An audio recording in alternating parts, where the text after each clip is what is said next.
लोगोफोर अब्ला भिडिअखौ नैबे रुमनिफ्राय जागायनायसै बे जाहैबाय गैलेक्सि लड्ज बे उदालगुरि टाउननि जों बेयावनो थांनाय हराव थादों बेनिफ्राय उदालगुरियाव फैनायनि गुबै उद्देश्यखौ नैबे भिडिअनि गेजेरजोंसो नोंथांमोना मिथिसिगोन रेडि जागासिनो दं नै बयबो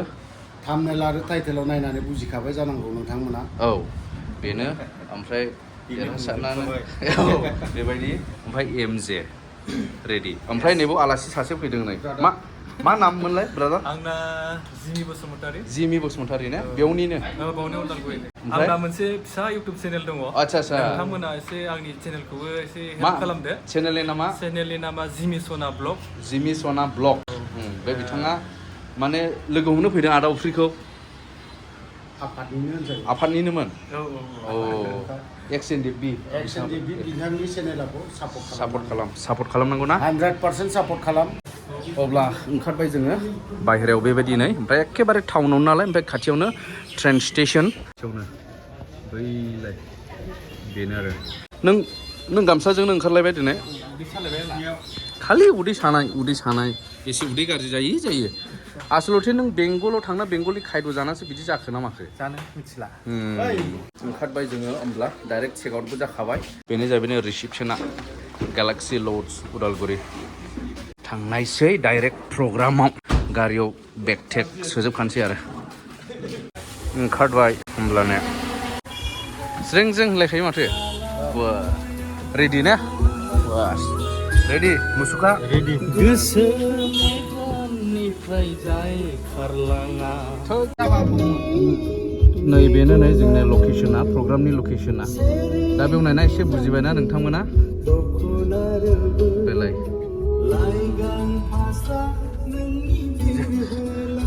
जों होबोबाय आरोबाव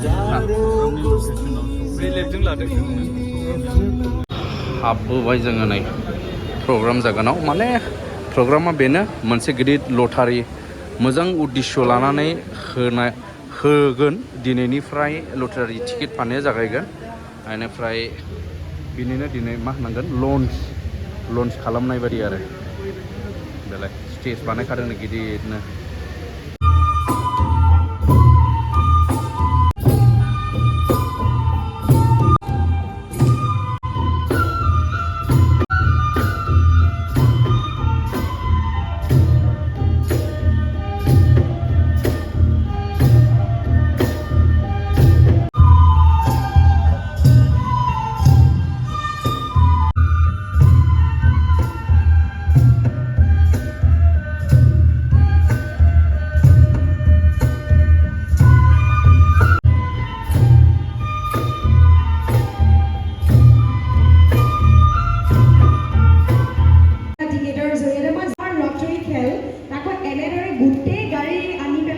रेडी কৰি থৈছে এয়া হয়তো সঁচাকৈ অসমৰ ইতিহাসত প্ৰথমখন ইমান ডাঙৰ লটাৰী খেল হ'বলৈ গৈ আছে এণ্ড হিয়াৰছ দ্য টিকেট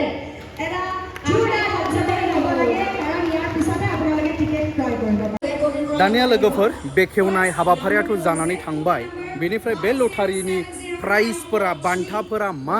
बेखौथ' निस्सय बयबो मिथिनो लुबैयो दा बिनि सायावसो बयबो गोसो जायो दा बिनिखाय आं नोंथांमोननो दिन्थिलांगासिनो दं गासै प्राइजफोरखौ दा जेराव जे जायगायाव प्राइज गारिफोरखौ दोनगासिनो दं बे जायगायावनो आङो दंखायो दा नोंथांमोननो आङो दिन्थिलांनि दे फार्स्टआवनो नायदो नै फार्स्ट प्राइज टयटा फर्चुनार फार्स्ट प्राइज नुबाय नै वाव नैबे जाहैबाय सेकेन्ड प्राइज नै बे जाहैबाय बास आल्ट्रा बास बेलाय वाव बेजोंनो लोगोसे दङ थार्ड प्राइजआबो बेयावनो नै थार्ड कपन प्राइज आल्ट्रा बास बेबो नै बास सिटी बेलाय वाव 4 number prize fourth prize Scorpio N Mahindra Scorpio N नै fifth prize Mahindra Thar fifth prize वाव जाहैबाय सिक्स प्राइज बेबो महिंद्रा थार दै लोगोफोर नै बेलाय वाव दङ माल गारिबो दङ नै मानो टाटा एसि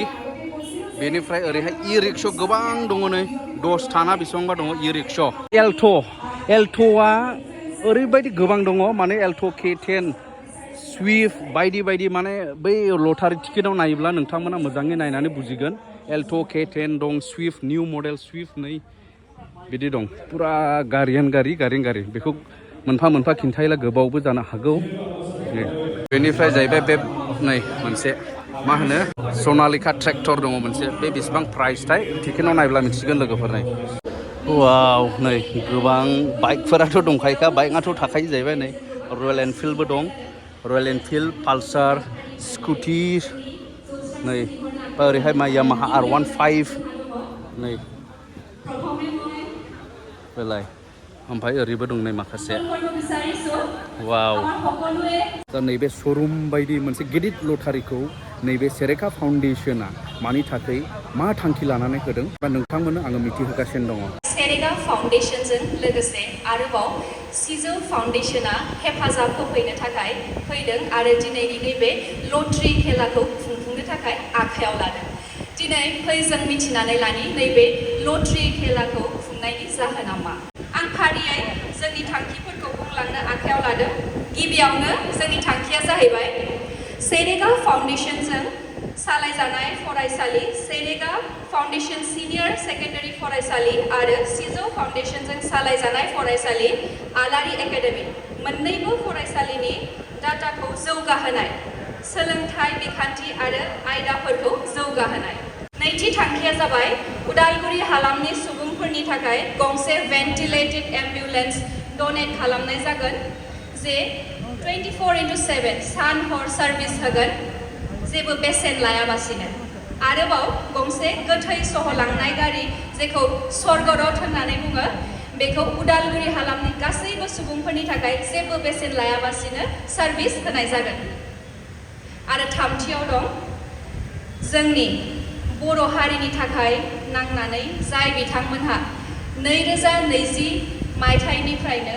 2020 मायथाइनि बिटिआर एकर्डनि उनावबो दिनैसिमबो जोबथेसालियाव जोबजाना दं बिथांमोनहा गासै एप्रक्स खाथि खाला 63 प्रिजनार्सफोर दासिमबो दङ बिथांमोननि फेमिलि मेम्बार्सफ्रा जोबोद खस्थ'नि गेजेराव जिउ खुंगासिनो दङ बिथांमोनखौ जों सेरेगा फाउन्डेसन आरो नैबे सिजौ फाउन्डेसननि थ्रुयै जितु दिनैनि बे लटारि खेला बिनि जि लाब थागोन बेखिनिजों बिसोरनि गासैबो फेमिलि मेम्बार्सफोरखौ एभ्रि 63 फेमिलि मेम्बार्सनो इच 25,000 अनसुंथाइ होनाय जागोन जोबोद मोजां खोथा नंगौना रायजोफोर बेनिफ्राय लोगोफोर बेनि उद्देश्यखौ मिथिनानै नोंथांमोना एसेब्लाबो आखाइ फोलावनांगोन माने बै न'खरफोरखौ हेफाजाब होनायजों लोगोसे बै गैयै गथ'फोर जायफोरा फरायलांगोन गोबां मिजिं लानानैहाय माने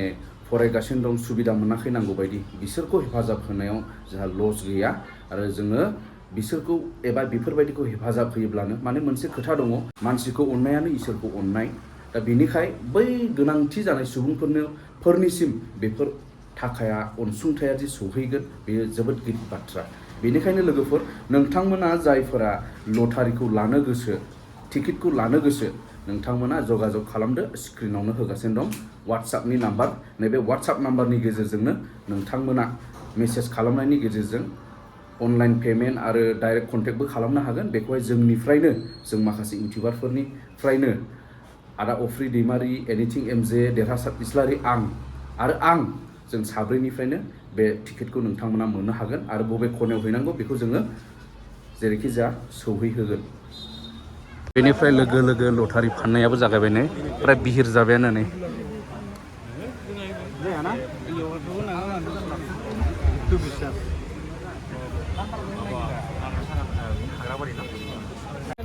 खेलानि उद्देश्यखौ माबायदि मोनदों मोजाङानो ना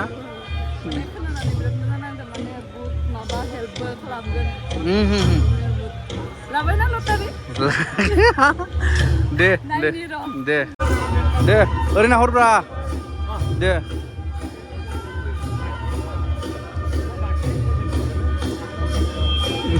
माथो टिकेट लानायाथ' सोलिगासिनो दङ नै नोंथांमोनाबो लादो गोजाननियाबो लाहरदो फननि गेजेरजों मबाइल फन नाम्बारनि गेजेरजों